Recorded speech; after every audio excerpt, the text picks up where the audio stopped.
Saludos, estimados participantes. Les habla Juan José Paredes, su facilitador en la Cátedra de Derecho Contencioso Administrativo. Les doy la bienvenida a esta nueva unidad temática. El día de hoy vamos a analizar un poco sobre lo que es la jurisdicción contencioso administrativa. Con respecto a la segunda unidad temática, consiste en la realización de casos prácticos, si no me equivoco. Viene siendo la realización de al menos 5 casos prácticos con respecto a el contenido que vamos a ver en la clase de hoy. Por eso es que tengan principal detalle, principal calma al momento de analizar esta clase, al momento de complementarla con el material suplementario, para que respondan los casos, respondan las preguntas de la mejor manera posible. Eh, Sin nada más que acotar, el día de hoy vamos a ver todo lo que es la jurisdicción contencioso administrativa, cómo se encuentra regulada, cuál es su marco doctrinario, su marco normativo y su estructura orgánica y funcional. De igual manera, también vamos a ver distintos tipos de contenciosos administrativos dentro de la jurisdicción contencioso administrativa. ¿Qué quiere decir esto? La jurisdicción contencioso administrativa es una sola, sin embargo, tenemos distintas materias. Por ejemplo, y me explico, tenemos la jurisdicción contencioso administrativa en general, la cual va a revisar los actos que involucren directamente a la administración pública. Pero hay organismos o hay entes dentro de la administración pública que tienen una competencia o están facultados para determinadas materias. Estamos hablando de la materia tributaria, la materia agraria, la materia inquilinaria, la materia inclusive laboral que dicta actos administrativos, por ejemplo, en las inspectorías del trabajo. Son actos de carácter administrativo, actos administrativos dictados por órganos administrativos o entes administrativos, pero que por su naturaleza necesita un conocimiento especial, un conocimiento que no puede ser ventilado por la jurisdicción contencioso administrativa ordinaria, sino que amerita la existencia de tribunales con una competencia especial. Esto para que se pueda adecuar a lo que es la garantía del juez natural, que el juez natural es el juez de la causa, el juez que tiene el conocimiento sobre la materia. Yo no puedo poner a un juez penal a decidir asuntos civiles. Yo no puedo poner a un juez tributario a sentenciar asuntos agrarios. Su competencia, sus conocimientos están demarcados en un ámbito bastante concreto. Y sacarlo de ese ámbito para ponerlo a sentenciar cosas distintas, pues no solo va contra los conocimientos o puede afectar el proceso, sino que violenta una de las garantías fundamentales del Estado del Derecho, como lo es el derecho a la defensa, y que las sentencias o el proceso sea evacuado o sea conocido por un juez natural. Habiendo dicho todo lo anterior, empezamos. Como bien observamos en el título de esta unidad temática, vamos a analizar lo que es la jurisdicción contencioso administrativa. ¿Cuál es la estructura? Tenemos que decir que la jurisdicción contencioso administrativa tiene una estructura funcional y una estructura orgánica. La estructura funcional viene a analizar cuál es el ámbito de lo que puede conocer. Y la estructura orgánica es los órganos que integran esta jurisdicción contencioso administrativa. Para entenderlo un poco mejor, vamos a leer lo que es el artículo 259 de la Constitución Nacional. El artículo 259 de la Constitución Nacional señala que la jurisdicción contencioso administrativa corresponde al Tribunal Supremo de Justicia y a los demás tribunales que determinen la ley. Los órganos de la jurisdicción contencioso administrativa son competentes para anular los actos administrativos generales o individuales contrarios a derecho, incluso por desviación de poder, condenar al pago de sumas de dinero y a la reparación de daños y perjuicios originados en la responsabilidad de la administración, conocer de reclamos por la prestación de servicios públicos, disponer lo necesario para el restablecimiento de las situaciones jurídicas subjetivas lesionadas por la actividad administrativa.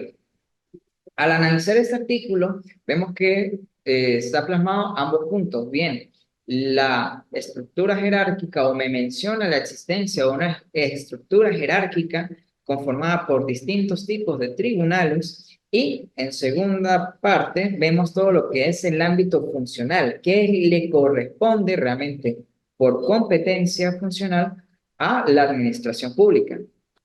Con respecto al segundo punto, que ya el primero lo vamos a analizar un poco después, lo que es el ámbito funcional, bien integrado, en primer lugar, para anular los actos administrativos generales o individuales contrarios a derecho. Recordemos que en la clase pasada estábamos analizando y dijimos que la jurisdicción contencioso administrativa nace y se desarrolla en primer lugar para analizar la legalidad con la cual fueron dictados los actos administrativos. Recordemos a su vez que un acto administrativo tiene que ser dictado según unos parámetros especiales. Estos parámetros están previstos en lo que es la Ley Orgánica de Procedimientos Administrativos.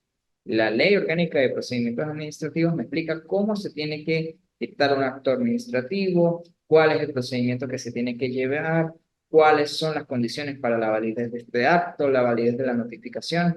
Si no existe o si se incumplió ese procedimiento administrativo o si el acto administrativo no fue notificado o si existe alguna irregularidad con respecto al procedimiento, al derecho que tenía que haber sido conocido o que debió ser apegado para dictar ese acto administrativo, este acto administrativo es nulo. Este primer punto responde no solo a lo que es la tradición constitucional venezolana con respecto a la materia contencioso administrativa, y es que el primer punto siempre fue anular los actos administrativos, bien sea de carácter general o individual, siempre que estos sean contrarios de derecho, incluso por desviación de poder. Si recordamos la clase pasada, uno de los puntos era la evolución histórica de la jurisdicción contencioso administrativa o el proceso contencioso administrativo dentro de lo que es la Constitución venezolana. Y recordamos que primero se evacuaba por la jurisdicción civil, luego venía a anular los actos administrativos o reglamentos administrativos, y luego se le agregó la coletilla de que estos actos se pueden anular incluso por desviación de poder. Existen figuras que permiten la anulación de un acto administrativo, por ejemplo, la desviación de poder o el abuso de poder. El acto administrativo es dictado por una autoridad que no tenía la competencia, no tenía la cualidad para dictar ese acto administrativo. Por lo tanto, esa autoridad o no tenía esa facultad para dictarlo, lo que hace que el acto administrativo sea nulo.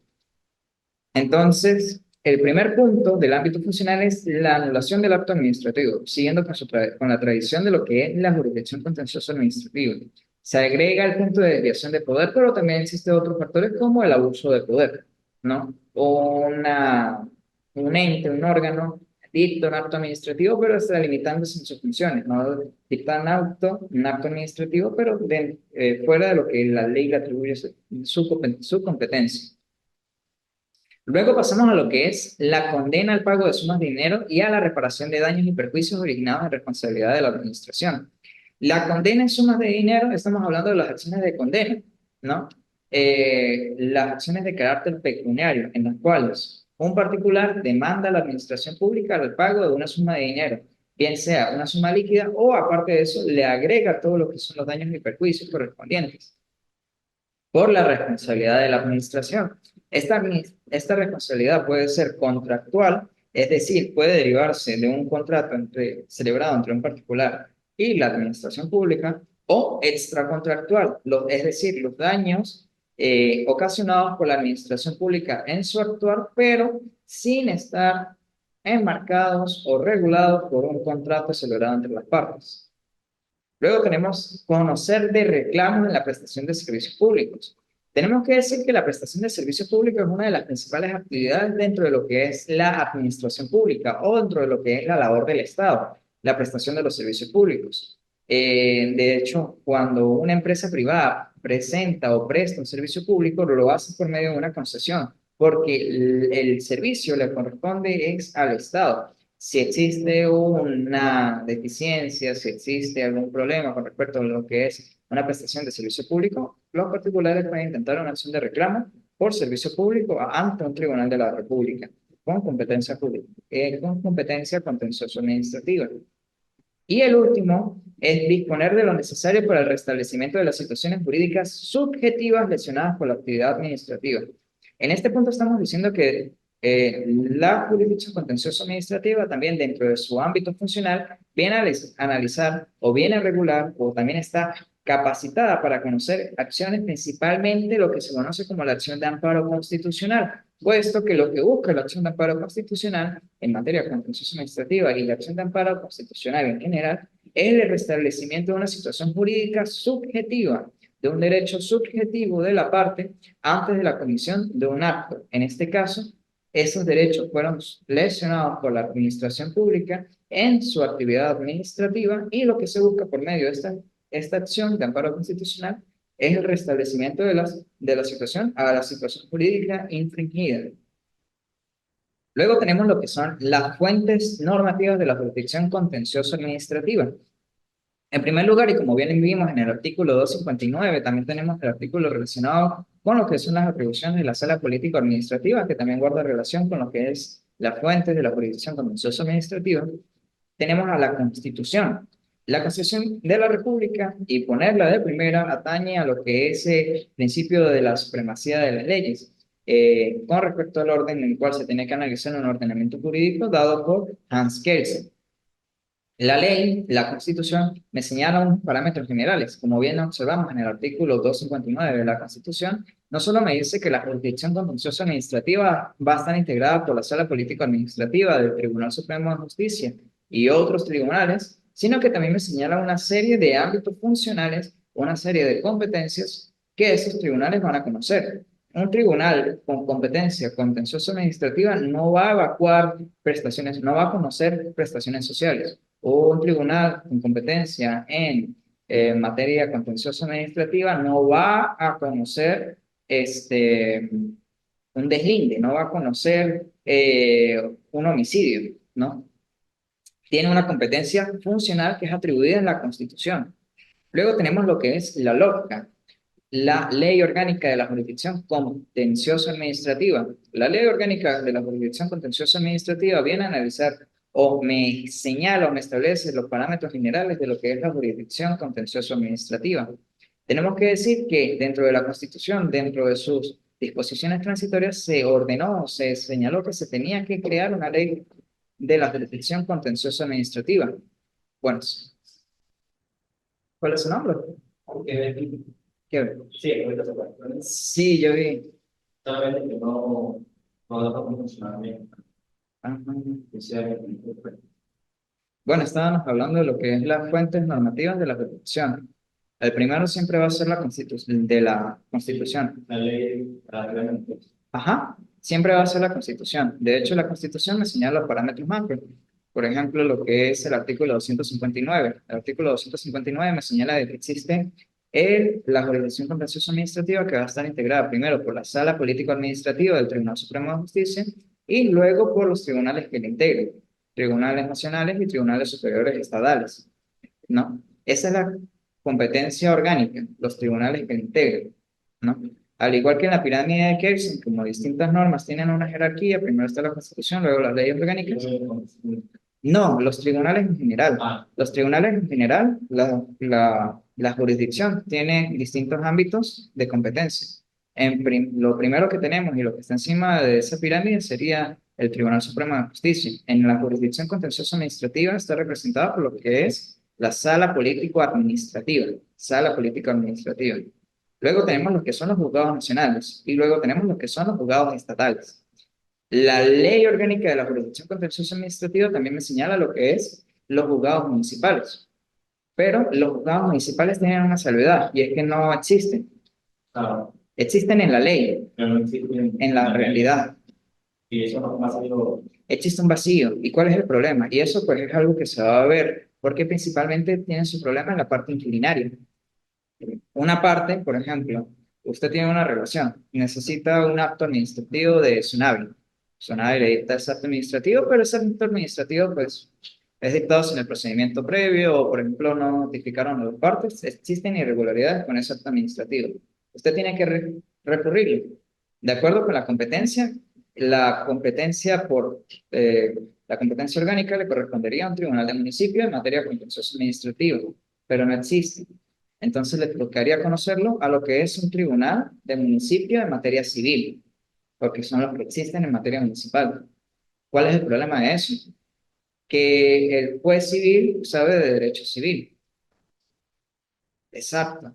Entonces lo estamos obligando a conocer de actos administrativos cuando, claro, ¿cuál es el problema de esto? Esto es aún más grave, porque el artículo 49 me señala que dentro del proceso judicial, dentro de lo que es la garantía del debido proceso, se tiene que cumplir con lo que es la garantía del juez natural. ¿Y qué es el juez natural? La persona que sabe Exactamente. y como Y que tiene un nombramiento, ¿no? Entonces, por ejemplo, imagínese que usted lo acusan de homicidio y el juez que lo va a dictar la sentencia, exacto, o es un juez tributario o es un juez agrario. y entonces no tiene que estar, aunque sean igualmente buenos, tienen la misma. Exacto, porque al final juez es juez, pero no todos tienen la misma. Exacto, exacto. Y hay tribunales que tienen distintos.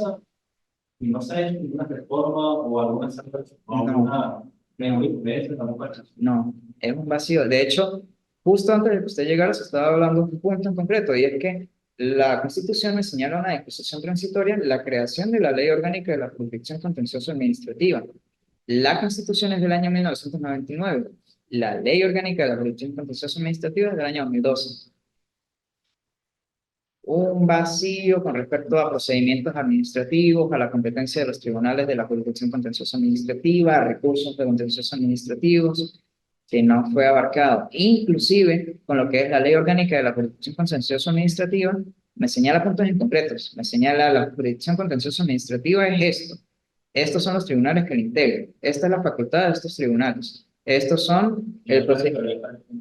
No, pero no, sí se aplica. Este es el ámbito general.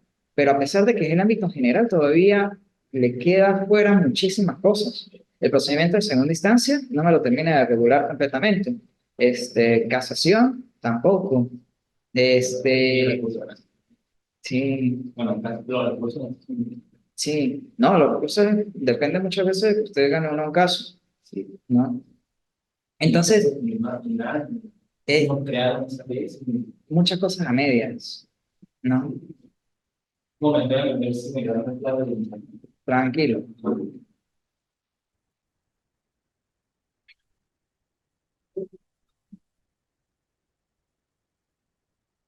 Asimismo, tenemos lo que es la Ley Orgánica del Tribunal Supremo de Justicia, que viene a regular aspectos que no han sido regulados por la Ley Orgánica de la Jurisdicción Contenciosa Administrativa. Es importante decir que la Ley Orgánica del Tribunal Supremo de Justicia me señalaba muchísimos aspectos, por ejemplo, lo que era el procedimiento de segunda instancia antes de la existencia de la Ley Orgánica de la Jurisdicción Contenciosa Administrativa, siendo esa ley el ordenamiento jurídico vigente entre la creación de la ley de la Constitución y de la Ley Orgánica.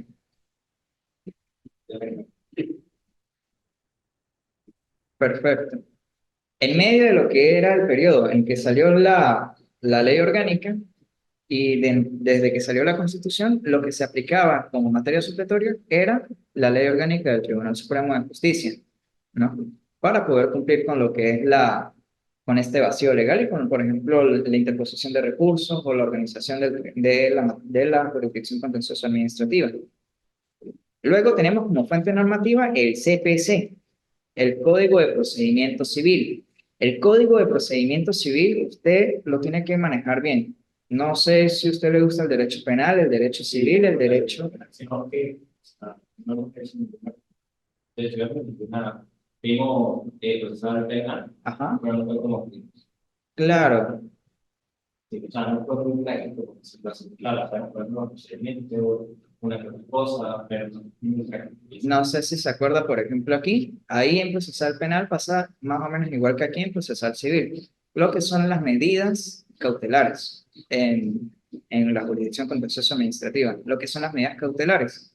Y es que el Código de Procedimiento Civil es una norma bastante visionaria cuando se creó. De hecho, fue de 1984. Se ha hablado mucho de hacer reformas, pero realmente las reformas que tienen que hacerlas tienen que valer en serio mucho la pena para tomarlo en cuenta, ¿no?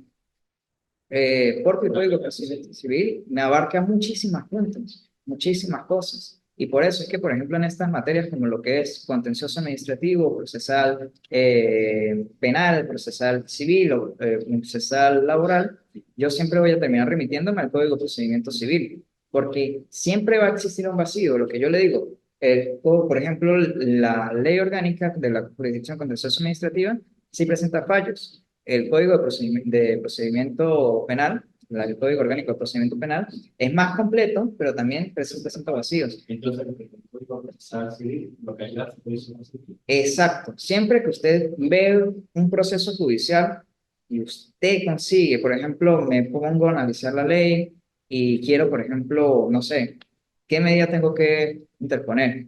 O, por ejemplo, no sé cómo fundamentarlo porque la ley que yo tengo que utilizar no me lo regula. entonces, me permito la ley. No, el Código de Procedimiento Civil, porque esa es la que me regula normalmente los aspectos supletorios, ¿no? Siempre que usted tenga algún vacío en materia procesal, normalmente se va a terminar remitiendo el Código de Procedimiento Civil, porque es realmente una de las normas más importantes que se ha dictado en la historia de Venezuela. De hecho, dentro de lo que es ¿cómo es que se llama? Los doctrinarios que los crearon se adoptó una muy buena generación. Estaba encabezada principalmente por Reino Ronda, ¿no? Sí, pero por ejemplo en materia de contencioso administrativo, utilizamos principalmente lo que es el procedimiento civil o el Código de Procedimiento Civil para abarcar aspectos como lo que son las medidas cautelares o la oposición a medidas cautelares. Ese también le pasa al procesal penal. La oposición no está regulada. Entonces yo me voy con el procedimiento del 607 del Código de Procedimiento Civil, ¿no? Pero sí, siempre que tenga una duda, siempre que esté analizando una ley de carácter procedimental, porque las leyes procedimentales aquí en Venezuela, pues sí son buenas, pero no es tan buena como el Código de Procedimiento. Entonces va a llegar a un punto en el que le va a presentar un vacío. En materia laboral también existe vacíos que terminan siendo suplidos por la ley, por el Código de Procedimiento. Luego tenemos, dentro de lo que es las fuentes normativas, la Ley Orgánica de Amparo sobre Derechos y Garantías Constitucionales. Esta es una ley que toma importancia si analizamos el contenido del 259, porque su última parte dice que la jurisdicción contencioso administrativa conocerá conocerá o será la encargada de disponer lo necesario para el restablecimiento de las situaciones jurídicas subjetivas lesionadas. Cuando yo estoy hablando de situaciones jurídicas subjetivas, estoy hablando de materia de amparo. ¿Cuándo se interpone un amparo constitucional? Cuando se han violado derechos de carácter constitucional, ¿no? Y de una forma urgente. La administración pública hizo una obra y destruyó parte de su casa.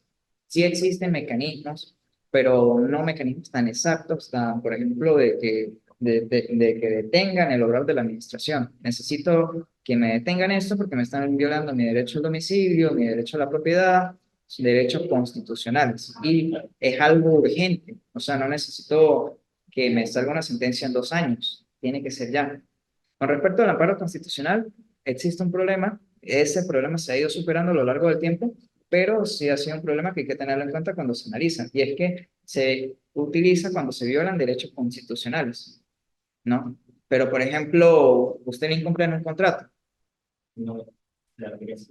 pero sí ha pasado de que hay gente que dice, bueno, me incumplieron un contrato, entonces mi derecho al renovable. Dice, la acción administrativa no aplica cuando es el Estado. Ajá. Pero, por ejemplo, si la administración pública tiene la facultad de resolver un contrato, ¿no? En materia civil, usted y yo suscribimos un contrato, pero para que el contrato llegue a su fin, tenemos que estar de acuerdo en que se va. Sí, la administración pública no funciona así. Si yo soy la administración pública, suscribo un contrato con usted, de un contrato de obra, para que usted realice una obra, y yo lo quiero culminar, lo puedo culminar y se acabó. O sea, la administración no tiene ese. Porque la administración pública en materia civil, nosotros estamos así, estamos en igualdad de condiciones. En materia administrativa, la administración pública está acá y nosotros estamos aquí. De hecho, y eso lo vamos a ver en la próxima unidad temática, la administración pública cuenta con una serie de facultades que no cuenta un particular en un proceso común, ¿no? Por ejemplo, yo demando a la administración pública, la tiene que notificar primero en la Procuraduría General de la República, que entonces mandan el expediente, mandan la notificación para Caracas para que notifiquen a la Procuraduría. Son 40 días, después lo tienen que remitir para acá, tienen que notificar al síndico procurador. Son términos que se van alargando. Tienen muchísimas más, eso se llama prerrogativas procesales, ¿no? Que son realmente favores a favor administración, pero que eso no lo tienen los particulares, ¿no? Entonces, cuando hablamos de la administración, pues siempre estamos hablando de una relación desigual, el poder de imperio de la administración. Entonces, la ley orgánica de amparos constitucionales me regula una acción, una pretensión de contencioso administrativa, que es la acción de amparo constitucional. Pero eso únicamente lo voy a utilizar cuando se haya violado un derecho constitucional por parte de la administración en su obrar. No solamente un derecho constitucional. Solamente cuando se viola un derecho constitucional. Y también tiene otro punto, que es que no exista otra pretensión que cumpla ese objetivo, ¿no? ¿En qué sentido? Por ejemplo, sale una sentencia, ¿no? Y la sentencia se dicta, por ejemplo, sin notificación a las partes, se dicta sin motivación, se dicta con una violación clara, todo, no solo lo que son los parámetros del debido proceso, sino en general.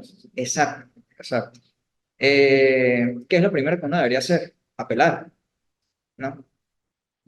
¿Cuál es el problema? Que yo no puedo, teniendo la apelación, interponer un amparo constitucional, porque siempre hay algo que yo puedo utilizar primero antes de utilizar eso. Porque el amparo constitucional, decía un profesor, sí, decía un profesor mío que, por ejemplo, es como el arquero, pero yo no puedo salir y meterle el gol directamente al arquero. Tengo que pasar los delanteros, tengo que pasar el mediocampo. La medida que se usa. Exacto. El último.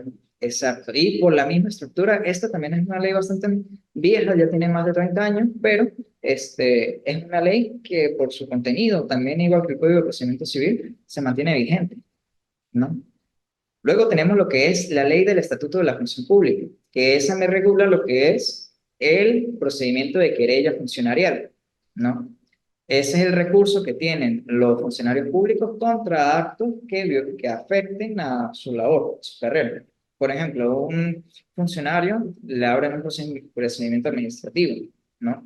Y lo destituyen, ¿no? O lo destituyen de facto, ¿no? Él no va a ir a la Inspectoría del Trabajo, porque él no es un trabajador normal, él es un funcionario público. Entonces, siempre que les violenten los derechos a los funcionarios públicos con respecto a eso, ¿verdad? Tiene esta ley, la ley del Estatuto de la Función Pública, que me regula el procedimiento de querella funcionarial, ¿no? Con respecto a ellos.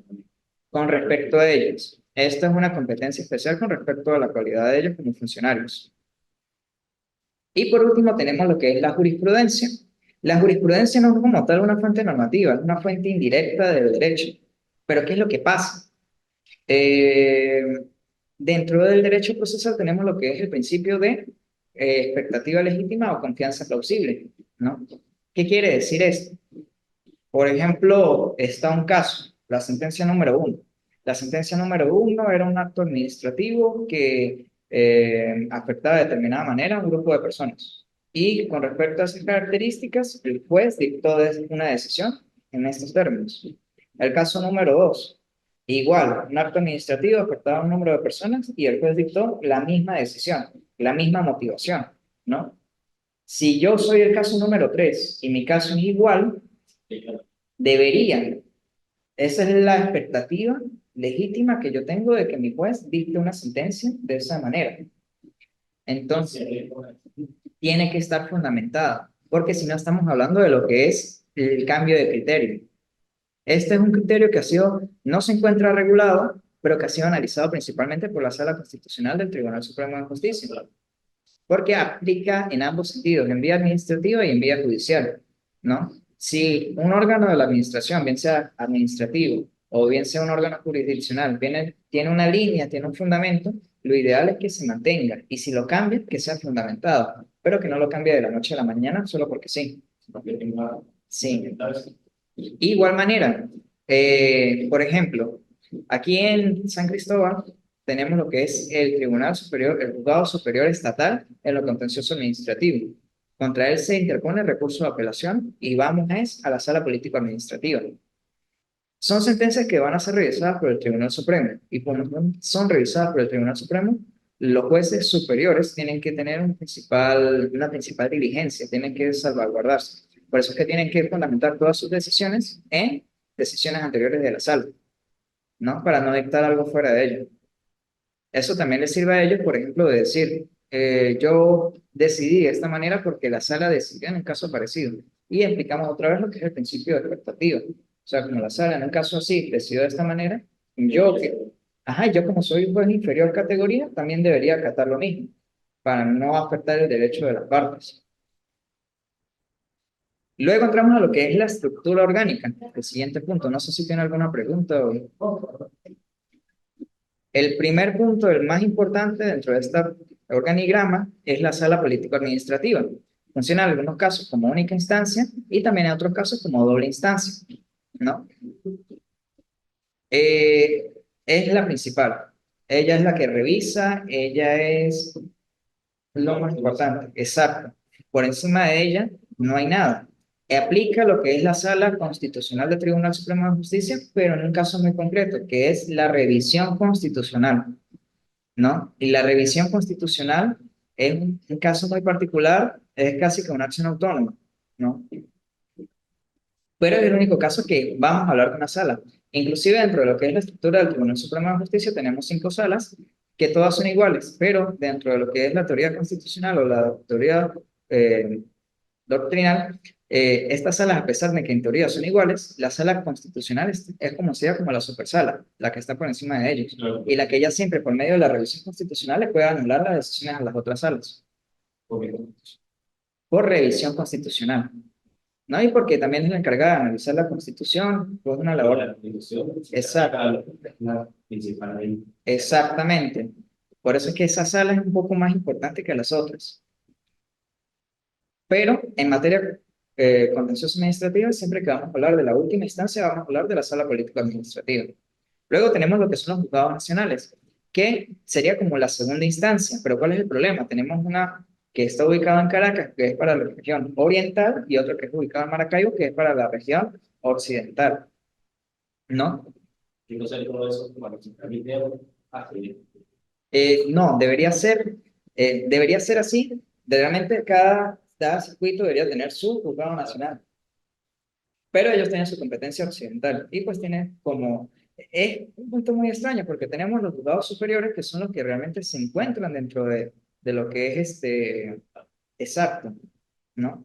Y por encima de ellos debería estar estos juzgados nacionales, pero estos se quedan como con atribuciones muy concretas, ¿no? Es que se puede decir que sus atribuciones están como cercenadas, porque realmente cuando yo interpongo un recurso de apelación en un juzgado superior estatal, realmente baja a la sala, no va a un juzgado nacional, sino que estos tienen una competencia específica, ¿no? Y por último tenemos lo que es el juzgado superior estatal, que tiene sus funciones establecidas en el artículo 18. ¿No? Cada uno tiene sus funciones específicas. Inclusive la sala, a pesar de que lo normal es que sea una segunda instancia, a lo normal, a pesar de eso, tienen casos en los cuales funcionan como única instancia, ¿no? Entramos aquí también en lo que es el artículo 21, que dice que están los juzgados de municipio, que no han sido creados. Pero sí, Existen. pero Ajá. Existen en la ley, pero que no han sido creados. Principalmente utilizados en materia inquilinaria. Y por último, la sala constitucional, que se ejerce únicamente en el recurso de revisión constitucional, pero el recurso de revisión constitucional aplica en 2 casos: cuando la sentencia haya sido dictada violando derechos constitucionales, que no es común. vamos a aplicar lo que Ajá, no, exacto, podría ser utilizado, pero es un recurso que se podría utilizar antes del amparo constitucional, ¿no? Y la otra es cuando, por ejemplo, tenemos toda la línea jurisprudencial que debería ser utilizada por el tribunal y el tribunal salió con algo diferente. y tiene que irse fundamentalmente. Ajá, es un recurso muy especial que se interpone ante la sala constitucional. Ni siquiera pasa por otro tribunal, ni siquiera es ante la sala. ¿No? Pero únicamente en esos 2 casos: cambio de criterio y afectación de derechos constitucionales. Y dentro de esta estructura orgánica también tenemos lo que son los derechos contenciosos especiales. Esta es la ley, ¿no? La ley orgánica de la protección contencioso administrativa regula lo que es el procedimiento general y establece tribunales especiales, ¿no? Que integran esa jurisdicción. Pero tenemos tribunales o competencias que también incluyen a la administración pública o el actual administrativo, pero que necesitan un tribunal especial. para entenderlo mejor, vamos a analizar el primer punto, el contencioso administrativo, ¿no? Yo voy a recurrir los actos de la administración tributaria. Sigue siendo la administración pública, pero un punto muy concreto, la administración fiscal y tributaria, el CINIAN. Entonces, cuando yo voy a recurrir un acto del CINIAN, yo no voy a ir a la jurisdicción contencioso administrativa ordinaria, sino que voy a ir a la jurisdicción contencioso tributaria, que es un tribunal aparte. Aquí es juzgado, e igual que en la contencioso administrativa, es juzgado superior estatal en lo contencioso tributario, ¿no? Y regula aspectos como, por ejemplo, lo que es el recurso contencioso tributario o el amparo tributario, que están exactamente. Por ejemplo, el Código Tributario me señala una serie de juicios. Principalmente los que se utilizan son estos dos. El recurso contencioso tributario, que es el mismo recurso contencioso administrativo, pero del acto tributario, o el amparo tributario, que no es un amparo constitucional. Tiene sus diferencias. Es muy diferente, pero le pusieron el nombre amparo. Luego tenemos lo que es el contencioso administrativo. Este no es un tribunal contencioso, a diferencia del contencioso tributario. Este es un tribunal de primera instancia agraria, ¿no? El que va a conocer del recurso administrativo de materia agraria. Ese se encuentra regulado en la ley de tierras y se interpone ante el tribunal de primera instancia agraria, ¿no? Igual, tiene competencia administrativa, pero es una competencia especial. Sí, con respecto a la ley de tierra, Ajá. Sí, y se interpone entre ese tribunal. Es un procedimiento igual contencioso, pero en materia agraria. Y con respecto a los actos del INTI, ¿no? Luego tenemos el contencioso administrativo inquilinario. El inquilinario tenemos materia inquilinaria comercial y materia inquilinaria de vivienda. Inquilinario es de inquilino, materia de arrendamiento, ¿no? Entonces, por ejemplo, en materia de vivienda tenemos el SUNAVI, la Superintendencia de Vivienda, ¿no? Y en materia comercial tenemos el SUNDE, ¿no?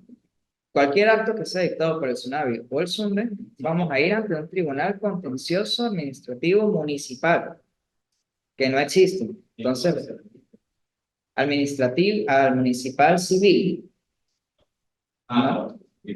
Ajá, que vamos al municipal civil.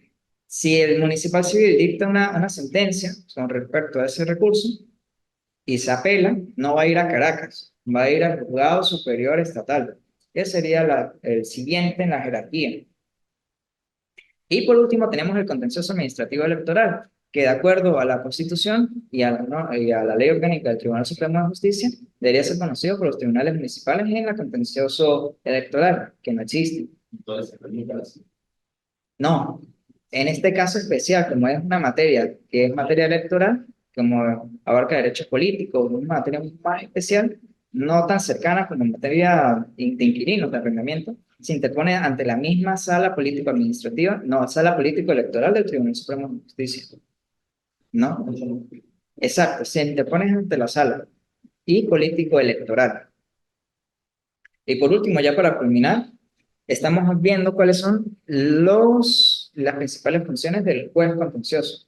¿Qué tenemos? La función de anulación. Recordemos que todo acto administrativo, la principal o lo principal que se busca con un proceso contencioso administrativo es la anulación de un acto administrativo. Eso siempre es el recurso contencioso administrativo. Recurso contencioso administrativo, el primero es el de nulidad, el más importante. Luego tenemos el de condena, es decir, una demanda de contenido patrimonial. El juez contencioso administrativo puede ordenar que la administración le pague a un particular una suma de dinero, como indemnización o por algún perjuicio. Ajá. Repositorio o restitución. Si hay un amparo constitucional, el amparo constitucional no busca el pago de una suma de dinero. Ajá, no, del derecho anterior. Por ejemplo, el caso de la casa. La administración derrumba el frente de la casa. Yo no voy a buscar que me construyan algo increíble, sino que me restituyan como si eso nunca hubiera pasado. Eso siempre va a ser la materia de amparo. Volver a la situación jurídica anterior, como si nunca hubiera pasado el daño.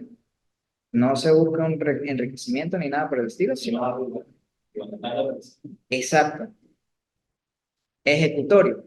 Es decir, el juez contencioso administrativo tiene la facultad de ejecutar sus decisiones, ¿no? no se queda, sino se desvirtúa el contenido de lo que es un proceso decisorio. El juez tiene que decidir, no solo evacúa, porque si hay jueces que evacúan únicamente. Por ejemplo, en materia laboral y en materia de protección de niños, niñas y adolescentes, existen lo que son los juzgados de sustanciación. Ellos sustancian, preparan el proceso para llevarlo al juez de juicio, y el juez de juicio se dicta una decisión. Ujú. Tiene poder cautelar. ¿Qué significa esto? Puede dictar medidas cautelares dentro de un proceso judicial, bien sea las ordinarias, un embargo, una prohibición de enajenar y gravar y un secuestro, o ya medidas un poco más concretas. Eso se va a ver en la próxima clase. No, en la última unidad temática, que es la suspensión de efectos del acto administrativo, que esa es la más importante. Siempre que se busque, por ejemplo, el primer punto, la anulación, que es el recurso administrativo por excelencia, la anulación del acto administrativo. Yo tengo que solicitar la suspensión del acto administrativo, porque volvamos con el ejemplo de la casa. Hay un acto administrativo que dice que mi casa la tienen que demoler. Entonces, yo interpongo mi recurso en el tribunal, pidiendo la nulidad de ese acto administrativo para que no me derrumben la casa. Pero yo no pido la medida cautelar de que lo suspenden mientras se lleva el proceso. Entonces, mientras se lleva el proceso, la administración derrumba la casa y ¿qué va a pasar? Exacto. El, el poder cautelar y la medida cautelar realmente no deja adelantar criterio, dice la ley del Tribunal Supremo de Justicia, que es un instrumento para garantizar la justicia, ¿no? Y por último es el poder de instrucción. El juez es el instructor del proceso, ya no el director. El director lo utilizamos en procesos penales, en procesos laborales, no, en procesos penales y en procesos civiles. En materia, por ejemplo, contencioso administrativa o en materia laboral, el juez es el instructor del proceso. Él lo dirige y él también puede tomar un papel activo, ¿no? En cambio, el otro, a pesar de el contencioso administrativo también se rige por lo que es el principio dispositivo, es decir, que las partes hagan todo y al final él dicta su decisión, el poder de instrucción es que él también puede, por ejemplo, pedir que se vacune una prueba que ninguno de los dos solicitó, ¿no? Mientras tanto, mejor proveer. Tiene un papel más activo dentro del proceso judicial que, por ejemplo, en materia civil o en materia penal. Ujú. Pues con esto terminamos la clase del día de hoy.